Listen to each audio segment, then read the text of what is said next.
ठीक, ये Y axis है। इधर जो वैल्यू जा रहा है वो प्लस में जाता है, इधर जो वैल्यू होता है वो प्लस में आता है, इधर जो वैल्यू होता है वो माइनस में आता है, और इधर भी जो वैल्यू होता है वो माइनस में आता है। ठीक है, जब भी हम लोग कोई कोऑर्डिनेट लिखते हैं तो हम लोग सबसे पहला वैल्यू एक्स कोऑर्डिनेट लिखते हैं, उसके बाद वाई कोऑर्डिनेट को लिखते हैं। जब भी हम लोग लिखते हैं पहले एक्स कोऑर्डिनेट फिर वाई कोऑर्डिनेट।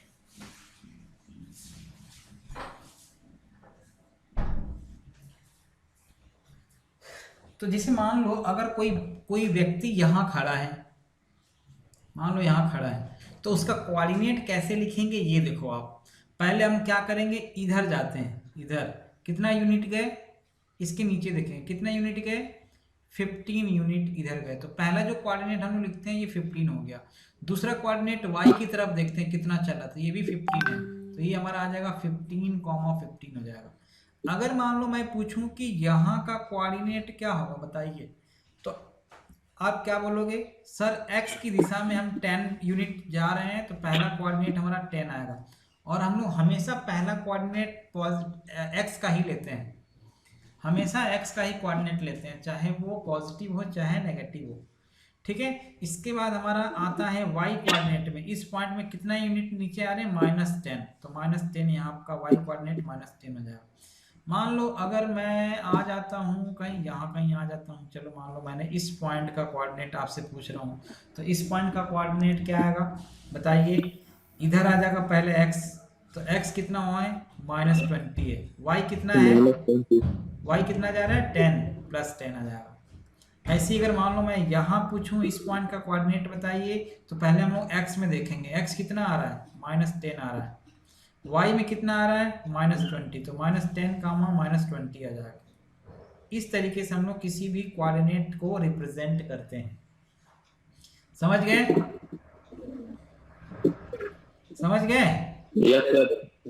नेक्स्ट चीज आप ध्यान रखना, इस वाले को हम लोग फर्स्ट क्वाड्रेंट बोलते हैं, फर्स्ट क्वाड्रेंट। इसको हम लोग सेकंड क्वाड्रेंट बोलते हैं, इसको हम लोग थर्ड क्वाड्रेंट बोलते हैं, और इसको हम लोग फोर्थ क्वाड्रेंट बोलते हैं।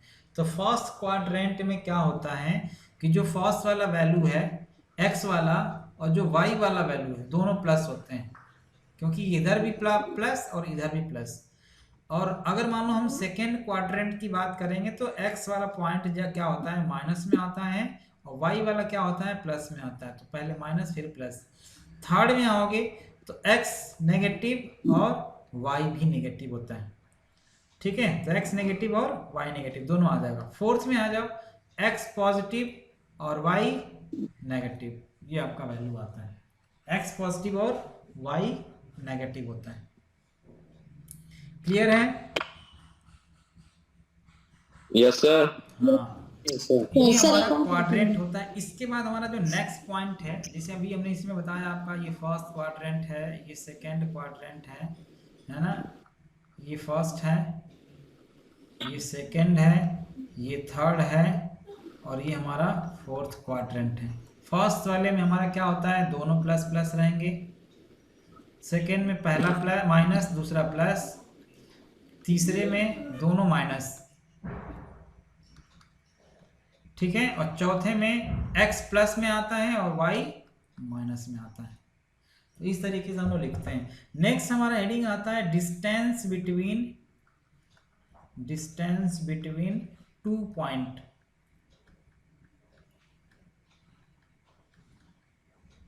ठीक है, डिस्टेंस बिटवीन 2 पॉइंट्स क्या होता है। तो अब इसके बारे में आप ध्यान से समझना क्या होता क्या है। जैसे मान लो कभी किसी पॉइंट का कोऑर्डिनेट, मान लो ये A है और ये हमारा B है, इस पॉइंट का कोऑर्डिनेट मान लो हमने x1 y1 ले लिया और इसका मान लो हमने x2 y2 ले लिया। तो इन दोनों के बीच का अगर मान लो हमको डिस्टेंस निकालना है, यानी AB अगर मान लो हमको निकालना है, तो AB जो हमारा होगा वो क्या होगा, x1 माइनस x2 का whole square plus y1 minus y2 का होल स्क्वायर। ठीक, या यही फार्मूला कहीं कहीं अलग अलग बुक में दोनों तरीके से लिखा हुआ मिल सकता है, किसी को भी माइनस कर दो, लेकिन x वाले के साथ माइनस करोगे, y वाले को y के साथ माइनस करोगे। तो y2 माइनस y1 का होल स्क्वायर ऐसे आ जाएगा, x2 माइनस x1 का whole square plus y2 minus y1 का होल स्क्वायर। ये जो वैल्यू आता है, जो डिस्टेंस होता है, वो कभी नेगेटिव में नहीं होता है, तो कहीं कहीं ये मॉड में लिखा हुआ मिलेगा, हालांकि पॉजिटिव वैल्यू ही आएगा, लेकिन फिर भी कहीं कहीं मॉड में लिखा हुआ मिल सकता है। समझ गए? ये डिस्टेंस फार्मूला होता है, इसको हम लोग क्या बोलते हैं, डिस्टेंस फार्मूला। और हम लोग को क्या निकालना रहता है, दो पॉइंट के बीच का डिस्टेंस निकालना रहता है। अब जैसे मान लो मैं आपसे क्वेश्चन दे रहा हूँ, पूछ रहा हूँ कि चलिए इन दोनों पॉइंट के बीच का डिस्टेंस निकालिए। तो पहला मान लेते हैं, हमने लिखा एक पॉइंट ए है जिसका कोऑर्डिनेट दिया हुआ है 5,8 दिया हुआ है, और दूसरा कोऑर्डिनेट दिया हुआ है 5,-3 दिया हुआ है।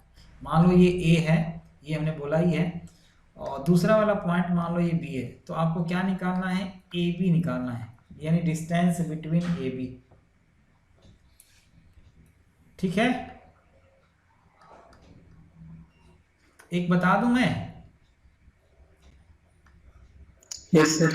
Yes sir. तो देखिए, अगर आप इसको मान लेते हो, इसको x1 मानते हो, इसको y1 मानते हो, इसको x2 मानते हो और इसको y2 मानते हो, तो हमारा फार्मूला क्या था, मान लेते हैं, आप यहाँ लिख लोगे x1 इज इक्वल टू 5 और y1 इज इक्वल टू 8, फिर x2 इज इक्वल टू 5 और y2 इज इक्वल टू क्या है, y2 इज इक्वल टू क्या है, -3। तो y2 इज इक्वल टू -3 आ गया। अब क्या करोगे, आपका फार्मूला लिखोगे। पहले फार्मूला होता है x1 माइनस x2 का whole square plus y1 minus y2 का होल स्क्वायर। लिख लिया। अब पुट कर दो इसमें, x1 क्या है, 5 है, x2 क्या है, ये भी 5 है, तो ये 5 माइनस 5 तो हो जाएगा 0। अभी करेंगे इसको, y1 का है 8, y2 क्या है, माइनस में है, तो ये माइनस पहले से ही यहाँ लगा हुआ, और इस माइनस का रखोगे तो माइनस माइनस प्लस हो जाएगा, का होल स्क्वायर। ये हो जाएगा 5 माइनस 5 0 हो जाएगा, और 0 का स्क्वायर 0 ही होगा। तो 8 प्लस 3 हो गया 11 का स्क्वायर। तो 11 का स्क्वायर लगा हुआ है, या इसमें 0 में ऐड करोगे तो ये वैल्यू फिर से वापस वही हो जाएगा, मतलब इसका आंसर क्या आएगा, 11 स्क्वायर का स्क्वायर रूट 11 हो जाएगा। ये हमारा जो वैल्यू आएगा ए बी, वो हमारा ये फाइनल आंसर हो जाएगा, A B is equal to 11 हो जाएगा। बहुत ज्यादा इजी है। अच्छा, बढ़िया है। तब यस सर, इजी है। एक आध और दे दूं? दे दो सर।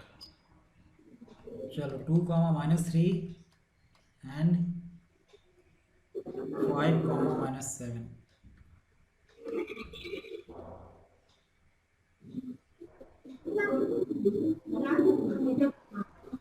ठीक है,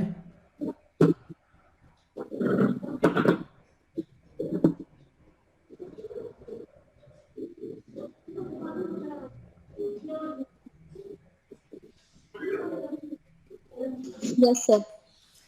चलो आगे बढ़े। Yes sir. नेक्स्ट हमारा टॉपिक है स्लोप और gradient of a line. Slope और ग्रेडियंट ऑफ अ लाइन।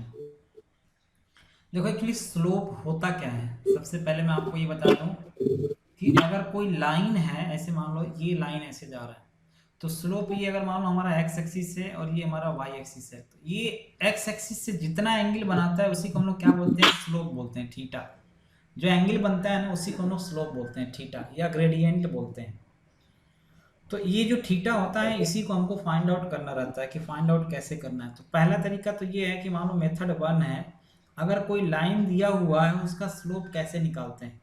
जैसे मान लो, अगर मान लो हमने लिखा y is equal to m x plus c लिखा हुआ है, तो इसमें आपको क्या करना रहता है, y is equal to m x plus c में, कि जैसे मान लो इस तरीके से हमारा ये लाइन जा रहा है, तो ये जो m होता है, m को हम लोग क्या बोलते हैं, tan थीटा बोलते हैं। m इज इक्वल टू हम लोग क्या बोलते हैं, tan थीटा बोलते हैं। ठीक है, और m को ही हम लोग क्या बोल सकते हैं, स्लोप या ग्रेडियंट बोलते हैं। क्या बोलते हैं, क्या बोलते हैं, स्लोप या ग्रेडियंट बोलते हैं। ठीक है, m को। तो ये जो हमारा m होता है, m का वैल्यू क्या होता है, tan थीटा होता है। m का वैल्यू हमारा tan थीटा होता है, मेथड 1 हमारा हो गया। मेथड 2 में हम लोग क्या बोलते हैं, अच्छा जैसे मान लो कोई लाइन ऐसे दिया हुआ है, जैसे मान लो 3x + 4y = मान लो 5 दिया हुआ है, आपसे पूछा जाएगा कि इसका स्लोप बताइए, क्या करोगे? तो आप क्या करोगे, किसी भी लाइन को इस तरीके से पहले आप कन्वर्ट करोगे, कैसे, y = करके करोगे, यानी 4y = हो जाएगा -3x + 5 हो जाएगा, तो y क्या आ जाएगा, -3/4 और +5/4 हो जाता है। तो ये जो हमारा m होता है, m का वैल्यू क्या आ जाएगा, 3/4 माइनस में, यानी -3/4, और यही हमारा क्या कहलाता है, स्लोप कहलाता है। तो आपसे क्वेश्चन कैसे पूछा जाएगा, कोई लाइन दे देगा और पूछेगा कि इसका ग्रेडियंट फाइंड आउट करिए, तो ये हमारा m का वैल्यू -3/4 होता है। इसमें y = mx + c में तो हमने m को बता दिया, m क्या होता है, c जो होता है ये y एक्सिस का इंटरसेप्ट कहलाता है, y एक्सिस पे कितना डिस्टेंस पे कट करता है इसको हमको बताना रहता है। अगर c मान लेते हैं, अगर ये ओरिजिन से पास करता है तो ये y = सिर्फ mx होता है, mx कहलाता है, यानी c का वैल्यू 0 होता है, क्योंकि y एक्सिस पे ओरिजिन से पास करता है इसलिए। तो हम यहाँ पे बता रहे थे कि अगर कोई लाइन दिया जाएगा तो कोई लाइन में आपसे स्लोप पूछा जाएगा, तो स्लोप कैसे फाइंड आउट करोगे, y = mx के टाइप में बनाओगे और उसके बाद इसको क्या करोगे, फाइंड आउट कर लोगे। दूसरा तरीका क्या होता है कि अगर मान लेते हैं कोई लाइन दिया हुआ है जिसके दो कोऑर्डिनेट दिए हुए हैं, मान लो ये x1 y1 है और ये x2 y2 है, तो जो हमारा स्लोप या m का जो वैल्यू आता है वो कैसे आता है, y2 - y1 / x2 - x1 होता है। ये हमारा स्लोप का फार्मूला होता है। ठीक, ये कब लगेगा, जब दो पॉइंट का कोऑर्डिनेट दिया हो तब हम लोग इस तरीके से स्लोप फाइंड आउट करते हैं। और अगर मान लेते हैं कोऑर्डिनेट ना दिया हो, लाइन का इक्वेशन दिया हो और वहां से आपको फाइंड आउट करना रहेगा, तो फिर आप क्या करोगे, इस तरीके से फाइंड आउट करोगे जैसा कि हमने बताया। क्लियर है, क्लियर है? Yes sir. हाँ, तो अब एक काम करना, एक आध क्वेश्चन मैं आपको बता देता हूँ इनसे रिलेटेड, जैसे मान लिया आपको स्लोप फाइंड आउट करना है, और एक्सरसाइज 3 का कुछ क्वेश्चन जैसे मान लिया हमें दिया। सर एक बार बैक करो ना। एक काम करना, कौन करेगा, एक्सरसाइज 3 का फोटो खींच के मेरे को सेंड करना, तो ये प्रीति सेंड की थी लेकिन अच्छा से नहीं आया है।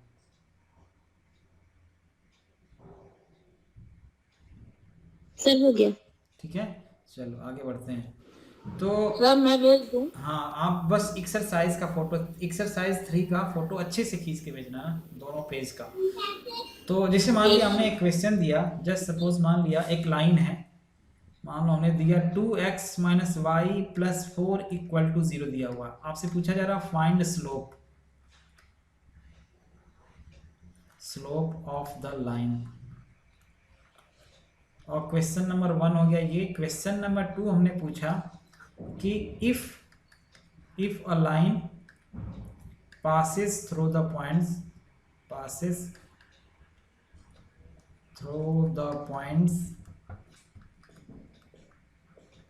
मान लिया हमने दिया, एक दिया 2 3, 5 दे दिया एंड -8, 1 दे दिया। If a line passes through the points इतना एंड इतना, then find the slope,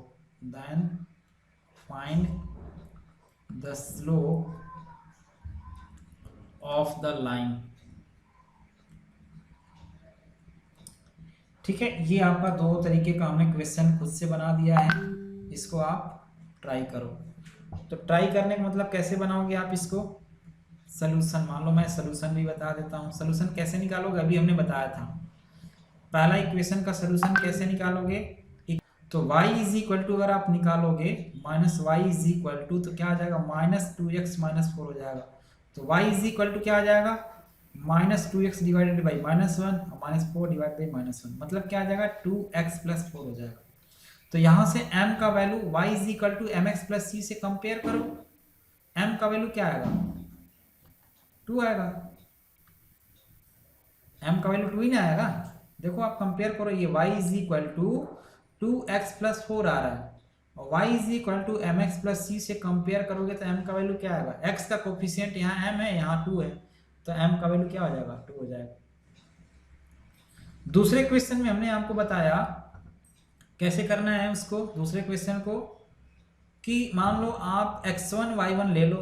x1 क्या है 3 है, y1 क्या है 5 है, x2 क्या है -8, y2 क्या है 1। तो फार्मूला हमने अभी क्या बताया था, y2 minus y1 divided by x2 minus x1। तो y2 का वैल्यू है 1, है ना, और y1 का वैल्यू क्या है 5 डिवाइडेड बाई x2 का वैल्यू क्या है -8 और y1 का वैल्यू है 3, यानी हो जाएगा -4 डिवाइडेड बाई -11, मतलब 4 डिवाइडेड बाई 11। ये हमारा आंसर हो जाएगा। क्लियर है?